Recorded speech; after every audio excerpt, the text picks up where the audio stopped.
Good day, everybody. So this week we're going to talk about hatching and cross-hatching to add value. So in your project this week, you're going to have to do pen and ink for the final submission. So that's all outlined within the project. So what I want you to do is make sure you're putting that into it. But hatching and cross-hatching is a lot like shading, except instead of like smudging and blending, you're just using lines of ink to add more darkness and depth in places where you need to. So here on the screen I have, I'm just filming a poster that I have here in the classroom, but this is a print. Well, it's a reproduction of a print by Albert Dürer. And it utilizes hatching and cross-hatching to create value. So you can see that here. This is a good example. Hatching lines are just single lines, and then where they're crossed, that's the cross-hatching. So you can see how it adds contrast and depth for shadow in the piece. Okay. So in this video, I'm going to do a couple demonstrations. It's been a while since I have done anything like this, so hopefully I don't totally screw it up. But let me get my phone mounted into my little holder here and get everything centered up, and then we'll talk about hatching and cross-hatching. Let's move this back a little bit so I can bring the paper down to where I can get to it a little easier. So I'm going to go through, in the assignment I asked you to spend some time practicing this just on a scrap page or just on an extra page in your sketchbook. And that's going to help. You probably should do that before you ever try to do it on your finished drawing, so you kind of know how it's going to work, okay? So these are the things that I'm going to do to kind of warm up. You can do whatever. I think I said to just find an object, draw it out, and try to shade it with the hatching and cross-hatching, similar to the way we did the still life, but it would only be one simple thing like a ball or something. But running through these three right here would probably be just as good. All right, so first thing I'm going to do is make a grayscale. So what I want to do is just start with these parallel lines.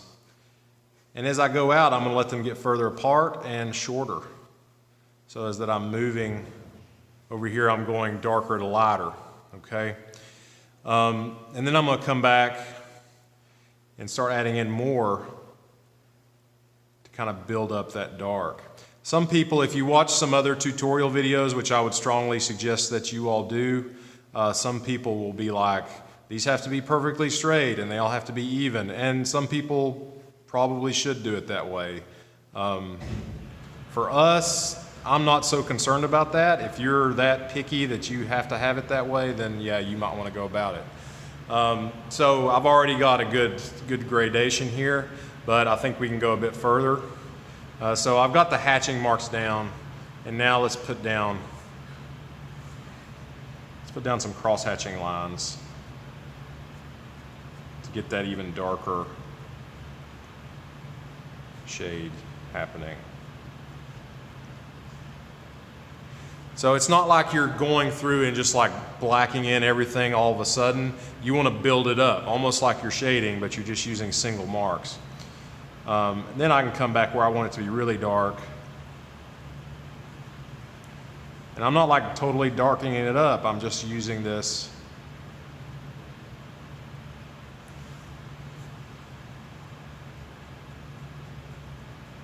So you can come at it from a few different angles, if that helps. And so this is pretty rough hatching and cross-hatching, but you kind of get the idea. You're going from darker to lighter. And that's how you're going to build value into these drawings you're doing. And since we're using ink for the finished product, your initial drawing will be done in pencil. But since we're doing, you want to do that lightly because you're going to go back over everything with ink. So I've got a ball here. Let's see if we can make it look three-dimensional. If you're dealing with something round, it might be a good idea to kind of give it some cross contour in your hatching. So making a kind of a curved hatching mark. So you got to think about the contour of whatever it is you're drawing a little bit. Because if it's round and you're sitting here doing straight marks, it's going to be harder to give that impression of the drawing being round. So we want to, and again, you just kind of keep building it up.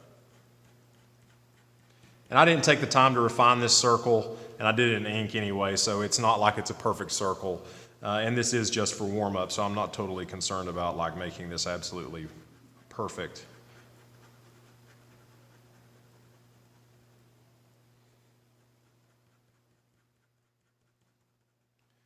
But it doesn't take too much to add some roundness to the drawing.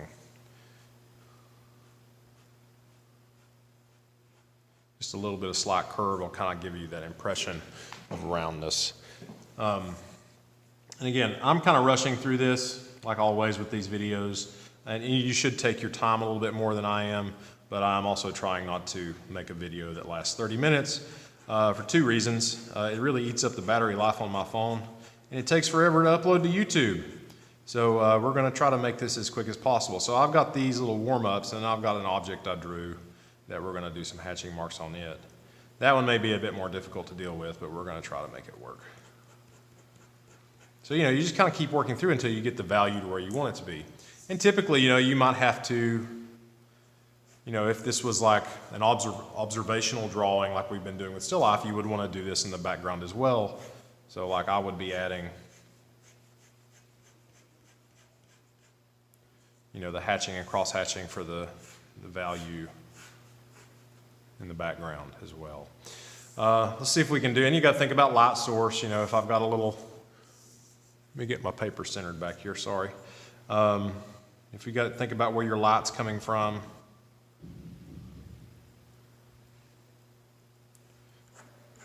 There's my light bulb. So this is where my light's coming from. So over here on the cube, same thing. We want to think about that like so. And then something that's straight and flat, yeah, you might kind of follow along.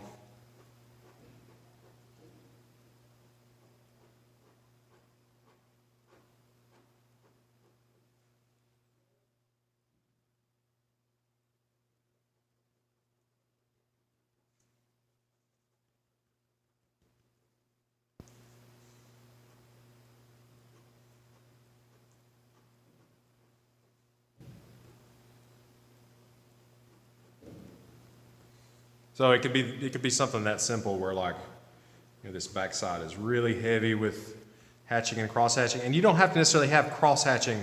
That if you look back at the beginning of the video, and then we were looking at the Albert Dürer print, a lot of his shading is just hatching. It doesn't include the cross hatching. I just do it because, yeah, it just happens.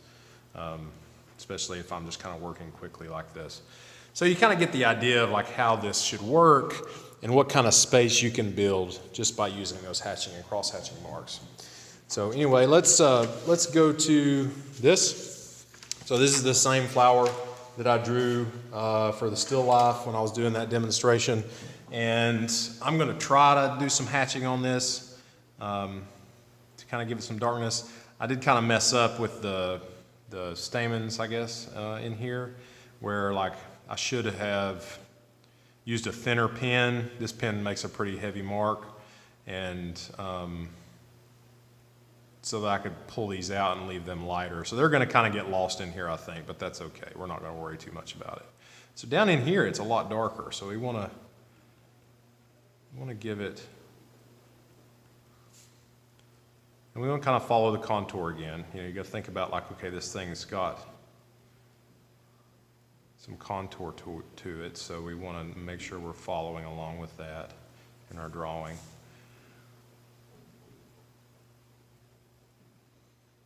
And you think, well, he's making a flower dark. They've got shadows. If something's got a shadow, it's going to be darker in some area. That doesn't mean the whole thing's going to be dark. It just means that we're trying to capture those shadows into the drawing. Okay? So, and it's been a while since I've done anything like this, so I'm a little rusty myself. So we want to kind of think about where the shadows are going to be, so we can add some value to this drawing. And I'm actually looking at the flower right now. I did not do a spectacular job drawing it up, but as far as like maintaining my light source here, and it's moved around a bit since I started filming, but that's okay. We're gonna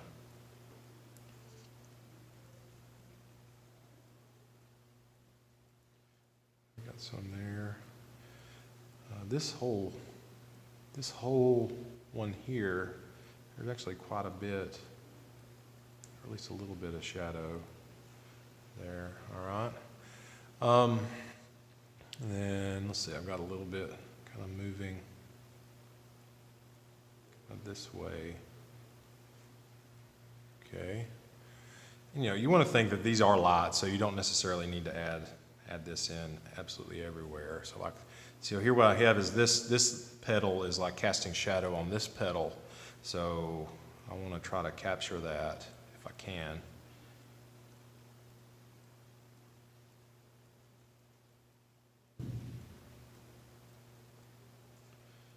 And they don't all necessarily need to be the same length.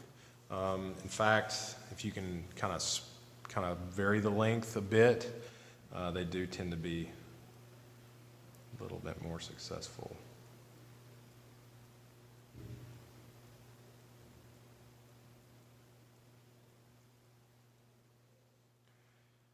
Let's see.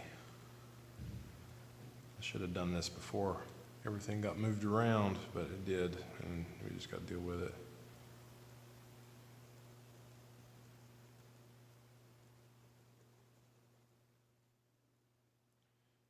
Okay, not too bad. I've done better, to be sure, but I think overall this is working out fairly well. I do wish I had paid better attention to the little stamen things here. I think that's what they're called. And we can put the little whoops in, the little spots that are on the leaves, on the petals of this flower, draw them in. And I would spend a bit more time doing this. I don't want to spend all day kind of going over this here, but you kind of get the idea of like how this works.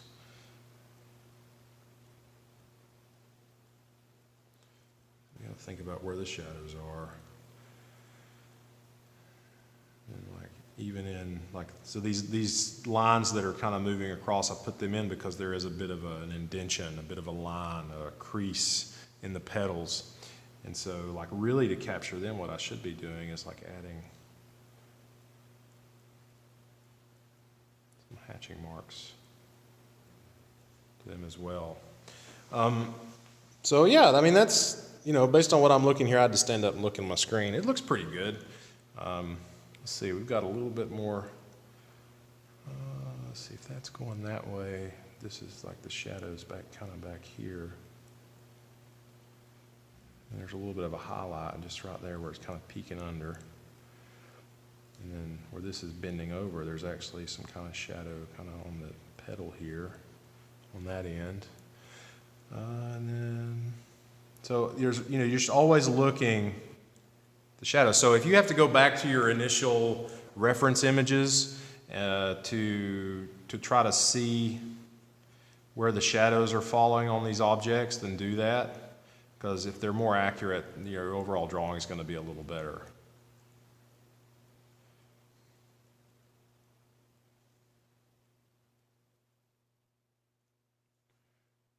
So this one here is a bit tough. It's kind of hard to see like where the shadows are. But they are there. So we're going to add a little bit in. So that's basically, the shaded, hatching and cross-hatching shading on this lily flower. So it's still reading very light, especially if I went back, if I had to shade in the background, because I could add a lot more contrast around it by, creating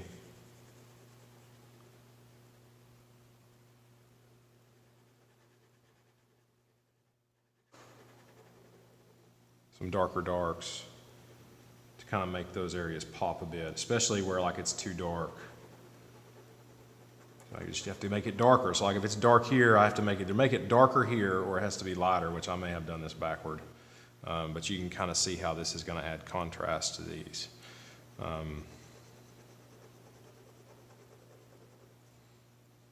Now, you all don't necessarily need to do the background in your drawings. I didn't ask for you to do that. If you do, just be careful not to go too far with it, and you won't be blacking it all in. So like here where it's darker, I need like these hatching marks to be lighter. I should have done that up here, but I wasn't really paying attention. But that's what you get for rushing, you know, you kind of mess stuff up. Like anywhere where it's, and you want to go in the same direction. I've just made that mistake, but that's okay. I can run a few cross hatches this way and kind of fix this.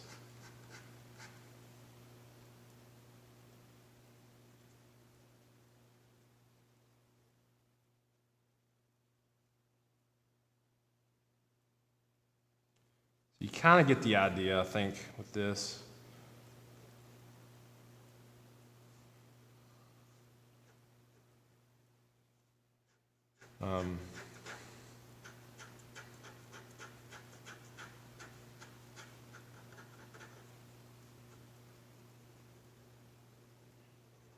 And you wouldn't necessarily have to do this much on the outside. I'm just kind of playing around. But you can kind of see how that's going to give me more contrast against the flower. So I'm bringing the lightness of the flower back out. So anyway, that's pretty much how you'll go about doing your hatching and cross hatching. And it might be that you're just doing it within the subject itself, you know, in your combination of elements that you're selected for this week. Let's go back over here to the Albert Dürer just one more time, just to kind of go back over that, and you can see how much value he was able to add into this drawing, you know, just by doing hatching and cross hatching. And so you can get a lot of detail that way, and you can see like what I was talking about. So like you have looser marks, tighter marks. The only cross hatching he really does is in those really black areas. So like where they're like the deepest shadows are. So you need to consider that. So this is your tutorial video on hatching and cross hatching. I hope you all do well with it. I hope you take the time to watch it because it will help out. Anyway, y'all have a good day. Goodbye.